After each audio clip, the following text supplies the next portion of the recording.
vamos a comenzar a ver un proceso de los más importantes que tenemos dentro del Río de Dios, que es el proceso de consolidar. Recuerden, una vez que hemos ganado las personas para Cristo, tenemos que consolidarlas. Antes de que aprendamos lo que es consolidación, es muy importante que usted aprenda lo que no es consolidación. Y quiero decirle varias cosas al respecto de eso. ¿Qué no es consolidar? Consolidar no es un proceso. Consolidar no es un método. Consolidar no es una clase, un curso que usted toma aquí. Consolidar no es ganar un examen. Consolidar no es hacer visitas. Consolidar no es saludar a los nuevos invitados cada domingo en el templo. Ni es tampoco consolidar llenar fichas de registración. Eso es lo que la gente siempre ha pensado que es consolidar. Consolidar realmente, y para decirlo de una manera clara, para que usted la pueda definir, es afirmar la decisión de los nuevos creyentes al recibir a Jesús y velar por sus necesidades. Si usted quiere la mejor forma de tomar la consolidación, consolidar es una forma de vida que a través de la cual nosotros reflejamos el amor por los nuevos convertidos. Es una forma de vida. Eso es lo que realmente usted tiene que pensar hoy en día, la consolidación. Mire usted, ¿de qué le sirve a usted sacar 100 puntos en el examen de consolidación si un alma se pierde? Si un alma se pierde, usted perdió. De nada le servirá eso. Entienda usted esto, la consolidación no es algo que usted tiene que meter a su cabeza, es algo que usted debe meter en su corazón y convertirlo en una parte de su ser. El mayor problema que las iglesias actuales han estado experimentando ha sido siempre el mismo. No es un problema de que la gente no vaya a las iglesias, realmente la gente sí asiste a las iglesias.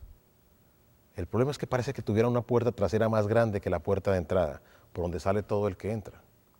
Recuerdo mucho cuando llegué a la iglesia en el año 2008. En ese año estábamos iniciando una campaña y a través de esa campaña empezamos a desarrollar los famosos grupos de vida que hoy en día tenemos. Creando esos grupos de vida empezamos a estudiar cuál era la gente que íbamos a invitar, así que pedí que me dejaran ver las fichas de registración que habían del año 2008. La iglesia en ese entonces contaba con una cantidad pequeña de miembros, no más de 150 miembros.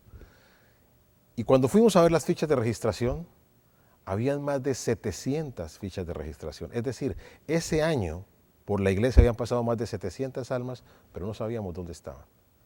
¿Cuál era el problema realmente? Un problema de consolidación.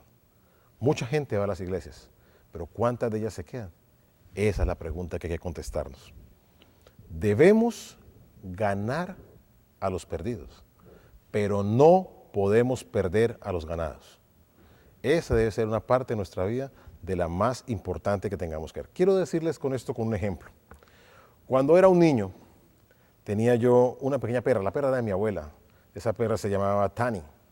Y recuerdo que cuando Tani tuvo quedó por primera vez embarazada, esperábamos el tiempo de que los perritos pequeños llegaran. Cuando llegó ese momento, su primer parto tuvo 7 perros. Recuerdo muy bien lo que sucedió en ese momento. Le alistamos un lugar cerca a la cocina a la perra para que ella allí tuviera sus cachorros. Pero ella escogió el lugar más seco y seguro que pudo ver en la casa. Escogió un closet de la casa. No pudimos sacarla de ahí. Una vez que ella se colocó en ese closet, ahí se quedó a tener sus perritos. Y empezó el proceso del parto. Salió el primer perro y recuerdo que el perro venía envuelto en una bolsa. La perra inmediatamente empezó a lamer esa bolsa, a sacar el animalito de allí, a limpiarlo completamente y también a limpiar cualquier suciedad que quedara alrededor de donde ese perro había nacido. Eso incluía la bolsa, la cual la perra se la comió. En ese proceso gastó unos 45 minutos. A los 45 minutos empezó a nacer el segundo cachorro. Yo le preguntaba posteriormente al veterinario, ¿qué pasa si la perra no logra hacer ese trabajo en esos 45 minutos? Decía, no, ella tiene que hacerlo en ese tiempo, porque si no van a hacer el segundo cachorro y se va a ahogar, se va a morir. Por supuesto pasaron 5 o 6 horas mientras terminó el parto de la perra con todos sus cachorros. Nosotros le pusimos agua y comida en el lugar donde ella estaba para que comiera, pero la verdad, pasó el primer día y la perra no comió. Pasó el segundo día y la perra no comía. Así que muy preocupados llamamos al veterinario. Le dijimos, mire, la perra tuvo sus cachorros, pero lleva 2 días sin comer. Dijo, no se preocupe, usted pierda cuidado de eso.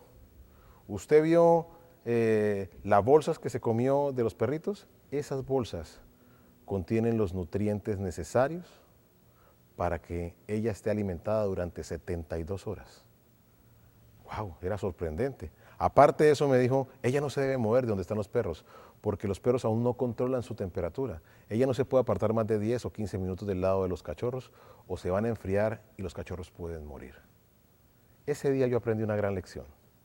Si Dios le ha dado la sabiduría a un animal para poder tener y criar y el instinto para criar a esos hijos, ¿cuánto más no tendremos que hacer nosotros para consolidar a los hijos del Dios Altísimo? La pregunta es, ¿entiende usted que el proceso de consolidar es un proceso que implica sacrificios en su vida? Es algo que usted tiene que estarse preguntando todo el tiempo. Dios desea que todos sus hijos sean salvaguardados hasta el día que Él regrese. Es el anhelo de Dios. Mire usted lo que dice, vaya conmigo en su Biblia a Primera de Timoteo, capítulo 2, versículo 3. Dice así, esto es bueno y agradable delante de Dios nuestro Salvador, el cual quiere que todos los hombres sean salvos y vengan al conocimiento de la verdad. Entonces, ¿cuál es el deseo de Dios? Que todos los hombres sean salvos y vengan al conocimiento de la verdad. Dios anhela que todos lleguen hasta el final y disfruten de esa vida eterna con Él. Vaya conmigo ahorita ahí a Mateo 18. Vamos a leer desde el versículo 10. Dice, mirad que no menospreciéis a uno de estos pequeños, porque os digo que sus ángeles en los cielos van siempre el rostro de mi Padre que está en los cielos, porque el Hijo del Hombre ha venido para salvar lo que se había perdido. ¿Qué os parece si un hombre tiene 100 ovejas y se descarría una de ellas? ¿No deja las 99 y va por los montes a buscar la que se ha descarriado?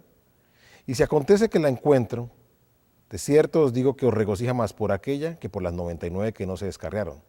De igual modo, no es la voluntad de vuestro Padre que está en los cielos que se pierda uno de estos pequeños. Entonces, ¿cuál es la voluntad del Señor? Que todos se salven. Debemos ganar a los perdidos, pero definitivamente no podemos perder a los ganados. Es el deseo de Dios que todos permanezcan siempre junto a Él. Vamos a ver otro versículo que también expresa el deseo de Dios. Mateo 9, versículo 35. Dice así. Jesús recorría todos los pueblos y aldeas enseñando en las sinagogas, anunciando las buenas nuevas del reino y sanando toda enfermedad y toda dolencia. Al ver a las multitudes tuvo compasión de ellas porque estaban agobiadas y desamparadas como ovejas sin pastor. La cosecha es abundante, pero son pocos los obreros, les dijo a sus discípulos. Pídanle, por tanto, al Señor de la cosecha que envíe obreros a su campo. Qué increíble eso. Si tú no sabes cuidar los que Dios te ha dado, ¿cómo crees que Dios te va a dar los que no han llegado? A veces deseamos tener una iglesia llena, una iglesia que no nos quepa la gente en la puerta, pero aún no hemos aprendido a cuidar los pocos que Dios nos ha dado. Tenemos que primero aprender a cuidar y entender que el discipular a una persona nos va a costar la vida necesariamente. Tenemos que aprender a que el modelo Jesús fue en el corazón de Dios, en el inmenso amor y compasión que sintió hacia aquellos que estaban cerca de Él. Eso es lo que Dios quiere, que nosotros en nuestro corazón experimentemos lo mismo que Él tenía. Algo más con respecto al deseo de Dios. Mire lo que dice el Salmo 87. Entre los que me reconocen, puedo contar a Rahab y a Babilonia, a Filistea y a Tiro, lo mismo que a Cus. Se dice, este nació en Sión, de Sión se dirá en efecto, este y aquel nacieron en ella. El Altísimo mismo la ha establecido, el Señor anotará en el registro de los pueblos, este nació en Sión.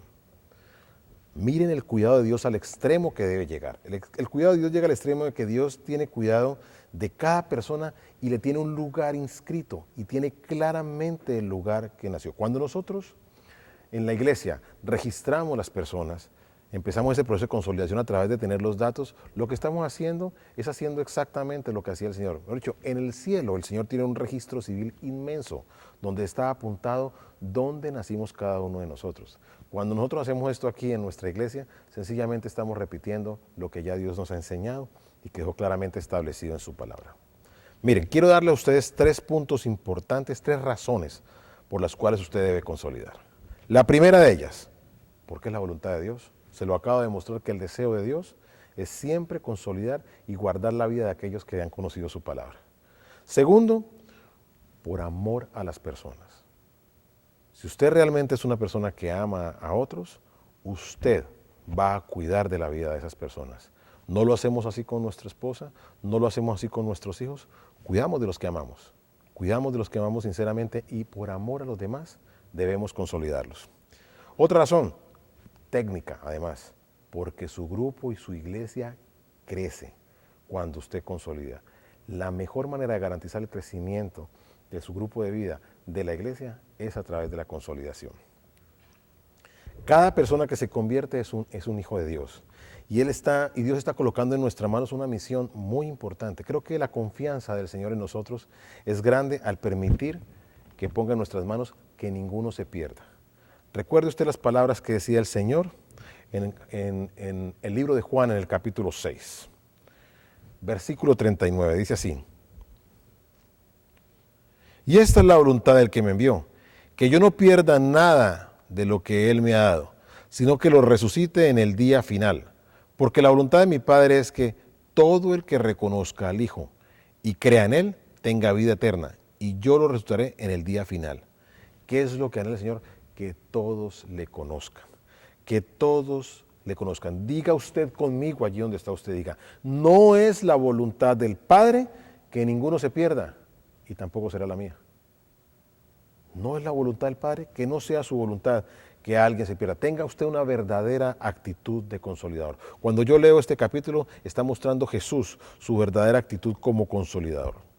Quiero que vayan conmigo a que ustedes vean un poco más de la actividad consolidadora de los tiempos, de los antiguos tiempos. En el libro de Hechos, vaya usted al libro de Hechos, capítulo 14, versículos 21. Dice así: después de anunciar las buenas nuevas en aquella ciudad y de hacer muchos discípulos, Pablo y Bernabé, está hablando de Pablo y Bernabé, regresaron a Listra, a Iconio y a Antioquía, fortaleciendo a los discípulos y animándolos a perseverar en la fe. Es necesario, decía Pablo, pasar por muchas dificultades para entrar en el reino de Dios. Les decían, en cada iglesia nombraron ancianos y con oración y ayuno los encomendaron al Señor en quien habían creído. Esto es consolidar. Después de recibir al Señor, Pablo iba y confirmaba en la fe a los que estaban allí. Cuando las personas vienen a nuestra iglesia y reciben por primera vez al Señor, la intención de nuestro corazón inmediatamente tiene que ser ir tras esas personas a consolidarlas en su decisión de fe. Cuando en nuestros grupos llegan nuevas personas, tendremos que pasar un poco más de tiempo con ellas para consolidarles y entenderles y hacerles entender el plan maravilloso de Dios para sus vidas. Eso es consolidar, es afirmar en el corazón de un creyente. Mire otro ejemplo de Pablo, Primera de Tesalonicenses, capítulo 2, versículo 8. Dice así: así nosotros, por el cariño que les tenemos, nos deleitamos en compartir con ustedes no solo el Evangelio de Dios, sino también nuestra vida. Tanto llegamos a quererlos, mire cómo hablaba Pablo, tanto llegamos a quererlos.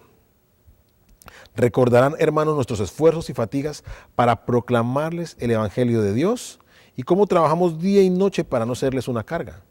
Dios y ustedes me son testigos de que nos comportamos con ustedes los creyentes en una forma santa, justa e irreprochable. Saben también que a cada uno de ustedes lo hemos tratado como trata un padre a sus propios hijos. Los hemos animado, consolado y exhortado a llevar una vida digna de Dios, que los llama a su reino y a su gloria. Qué tremendo lo que era la vida de Pablo. Pablo era realmente un verdadero consolidador. De esa manera él conquistó Asia, ¿sí? Si usted quiere imitar a Jesús en su vida, consolide, es lo que tenemos que hacer. La salvación, señores, la salvación que usted y yo tenemos es gratuita. Dios nos la dio gratuitamente. Ahora, si usted está aquí entrenándose para ser un discípulo, entienda, ser un discípulo le va a costar la vida por los demás, por traerlos a los pies, por entenderlos, por entender que vienen con cargas y por la fuerza que Dios y el poder del Espíritu Santo ha puesto en usted para liberar esas personas. La pregunta es, ¿cuánto usted está dispuesto a dar?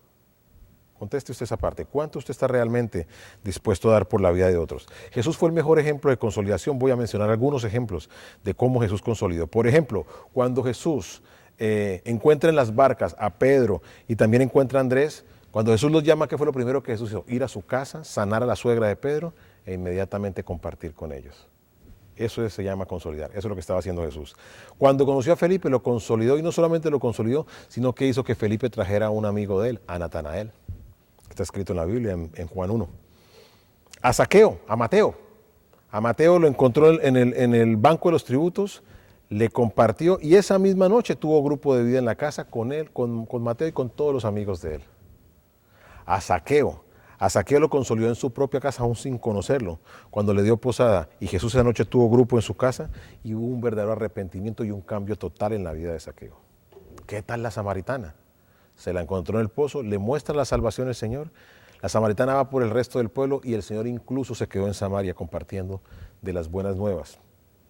Ese es el Señor, un consolidador, un hombre que siempre encontró una forma. Sigamos con otros ejemplos para que usted vea la actividad consolidadora de Jesús y aprenda. Está escrito en la Biblia, no es algo que nosotros estamos creando, no es algo que queremos que usted se esfuerce, queremos que usted entienda que es parte del modelo de Jesús y lo que Jesús hacía. El ciego que fue sanado y expulsado de la sinagoga porque Jesús le había sanado y lo querían acusar injustamente.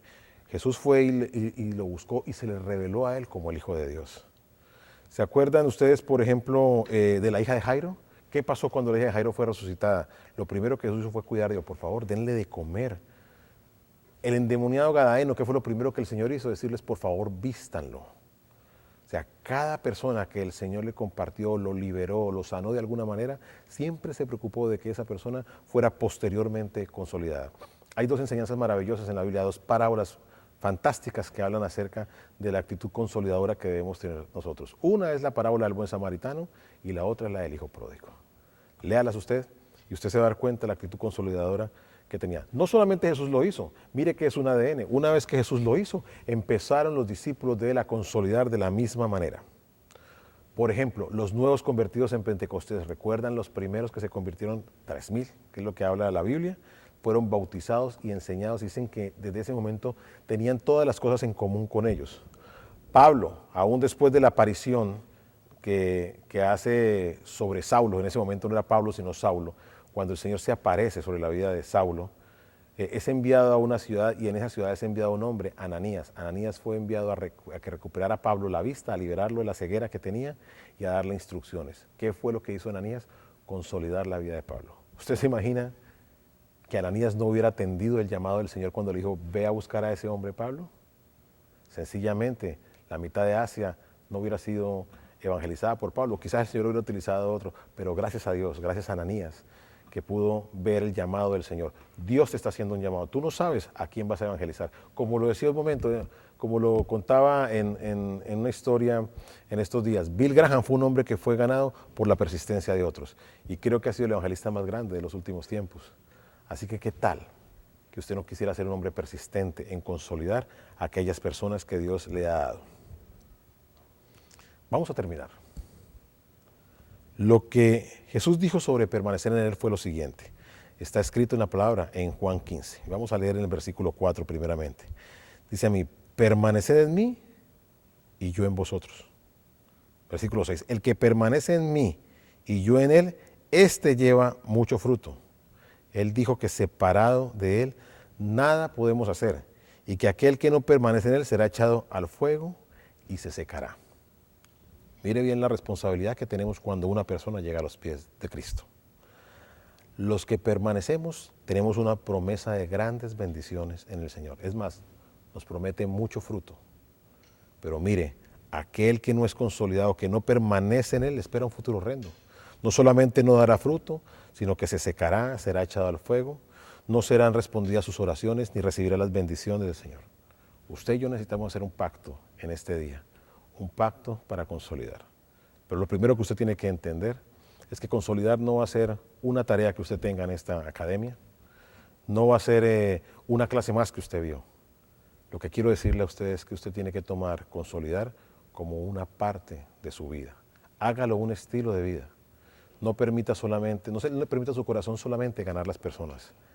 Gánelas completamente, asegúrelas en su vida y en su destino para Cristo. Usted verá el fruto que viene y la bendición que viene. Por favor, incline su rostro ahí donde está usted. Vamos a orar para terminar este tiempo.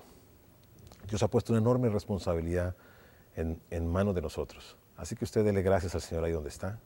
Dile al Señor que le damos gracias porque ha puesto en nuestra vida una responsabilidad y ha confiado de tal manera en nosotros. Dile al Señor que le damos gracias porque no mereciendo tal consideración, ha puesto en nuestras manos el trabajo de consolidar la vida de otros.